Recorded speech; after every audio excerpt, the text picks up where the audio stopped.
బులెటిన్లో breaking news. Vijayawada మేమంతా సిద్ధం బస్సు యాత్రలో సీఎం జగన్ పై రాయితో దాడి జరిగింది. బస్సుపై నుంచి సీఎం జగన్ ప్రజలకు అభివాదం చేస్తున్న సమయంలో అత్యంత వేగంగా కనుబొమ్మకు రాయి తగిలింది. దీంతో జగన్ ఎడమ కనుబొమ్మపై గాయమైంది. జగన్ పక్కనే ఉన్న ఎమ్మెల్యే వెలంపల్లికి కూడా గాయమైంది. వెంటనే సీఎం జగన్ కు బస్సులో వైద్యులు ప్రథమ చికిత్స అందించారు.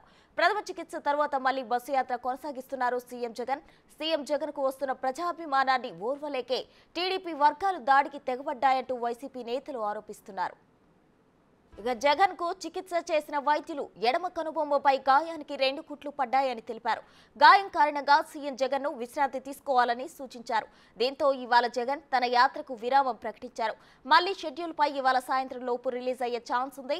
మరోవైపు సీఎం జగన్ పై దాడి ఘటనపై నివేదిక పంపాలని సిపిని ఈసీ ఆదేశించింది. సీఎం జగన్ పై దాడి నేపథ్యంలో అధికారులు అత్యవసర సమీక్ష నిర్వహించారు. దాడి సమయంలో సెక్యూరిటీలో లోపాలు ఉన్నట్లు గుర్తించారు. ఈ ఘటనపై విచారణకు ఉన్నత స్థాయి కమిటీ ఏర్పాటు చేశారు. అలాగే సీఎం సెక్యూరిటీలో మార్పులు చేయాలని పోలీసు ఉన్నతాధికారులు నిర్ణయించారు. సీఎం జగన్ పై జరిగిన దాడిని టీడీపీ అధినేత చంద్రబాబు తీవ్రంగా ఖండించారు. ఈ దాడి ఘటనపై విచారణ నిష్పక్షపాతంగా జరపాలని ఎన్నికల సంఘాన్ని ఆయన కోరారు. దాడికి పాల్పడిన వారిని కఠినంగా శిక్షించాలని డిమాండ్ చేశారు. నిర్లక్ష్యంగా వ్యవహరించిన అధికారులపై చర్యలు తీసుకోవాలని చంద్రబాబు ట్వీట్ చేశారు.